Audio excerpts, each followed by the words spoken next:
আসসালামু আলাইকুম। কেমন আছেন বন্ধুরা?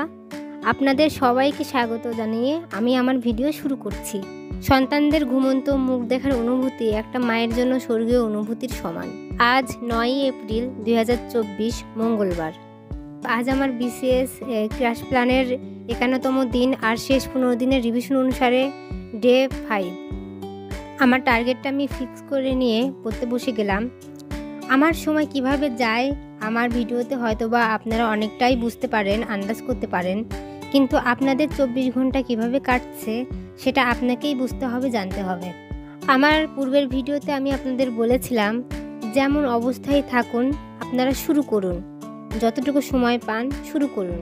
আমার পুরাতন ভিডিওগুলো দেখলে বুঝবেন প্রথম দিকে আমি ২ ঘন্টাও কন্টিনিউ করতে পারতাম না, খুব কষ্ট হতো। কিন্তু এখন ৩ থেকে ৩.৫ মাসের ব্যবধানে কোনো দিন ৭-৮ ঘন্টাও পার করে ফেলছি। আমার যে প্রতিদিন একরকম যায় সেটা কিন্তু নয়। এখনও আমার এমন কোনো না কোনো দিন আছে যেটায় আমি ২ ঘন্টাও পূরণ করতে পারি না, আমার খুব কষ্ট হয়ে যায়। আসলে আমি তখন থেমে থাকি না, আমি উঠে দাঁড়াই। আমি দিনে ৫ মিনিটও যদি সময় পাই সেটা কাজে লাগাই। তাই আপনাদেরকে বলবো, আপনারা দিনে যদি ৫ মিনিট সময় পান বা ২ মিনিট সময় পান সেটাও কাজে লাগান। আজ শুরু করলে কাল আপনি আজকের থেকে বেটার হবেন, এটাই সত্যি। প্রথমেই বেস্ট হওয়ার দরকার নাই, প্রথমে আগে বেটার হন, তারপরে বেস্টের দিকে আগান। আগে আমি আমার অসুস্থতা নিয়ে খুব ডিপ্রেশনে থাকতাম, যা আমার পড়াশোনায় অনেক ক্ষতি করেছে। কিন্তু এখন বুঝি দুনিয়ার একটা মানুষও নেই যার কোনো প্রবলেম নেই, যার কোনো অসুস্থতা নাই, পরিপূর্ণ সুস্থ সে। সবার জীবনেই সংগ্রাম থাকে, কষ্ট থাকে। একটা মানুষ তার সফলতা যতটা চূড়ান্ত পর্যায়ে দেখতে চায়, তার সংগ্রামটাও সেই চূড়ান্ত পর্যায়ে নিয়ে যেতে হয়, না হলে তার কপালে সেই সফলতা ধরা দেয় না। আর যদি আপনি কোনো কাজে সফল না হন তো আপনি মনে করবেন আপনি সেই অনুযায়ী কষ্ট বা সংগ্রাম করেননি, ভুলের মধ্যে থাকবেন না। যারা সফল হয়েছে সবারই স্ট্রাগল থাকে। যে বা যারা সফল হয় তাদের পেছনের কাহিনী আমরা জানি না, আর জানতেও চাই না, কেন জানি, বুঝতেও চাই না। সেই কাহিনী হয়তো তার চোখের কালি বা নিদ্রাহীনতায় লেখা। কষ্ট ছাড়া সফলতা কারোর দুয়ারে হানা দেয় না। তাই কারো সফলতা দেখলে এটা ভাববেন না যে সে সব কিছু এমনিই পেয়ে যাচ্ছে, ও পাচ্ছে, আমি কেন পাচ্ছি না, আমার কেন হচ্ছে না, আমি কেন কোনো কিছুই পাচ্ছি না, এগুলো ভাববেন না, এগুলো ভাবাও পাপ।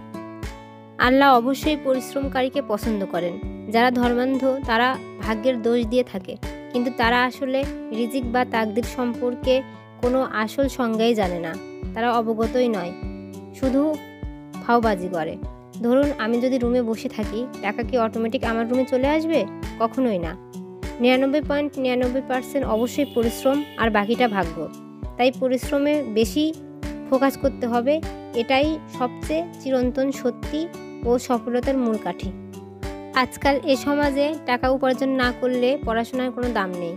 একটা হাউসওয়াইফ সে যতই তার ডিগ্রি থাকুক না কেন, সে কখনোই অন্যের চোখে ভালো থাকতে পারে না, বা অন্য কেউ তাকে ভালো চোখে দেখে না।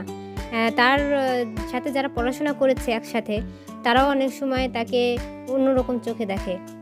তাই চেষ্টার উপরে চেষ্টা করতে হবে আর আল্লাহর উপরে ভরসা রাখতে হবে, তাহলে সফলতা ধরা দেবে। যাই হোক, অনেক কথাই বললাম। আমার কথাগুলো কেমন লাগে আপনারা ফিডব্যাক দিয়েন, তাহলে আমি বুঝতে পারবো আসলে আপনারা কীরকম ভিডিও চাচ্ছেন।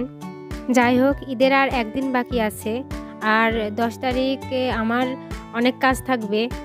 আর এটা শুধু আমার ঘরের চিত্র না, এটা আমার মনে হয় পুরো বাংলাদেশেরই চিত্র।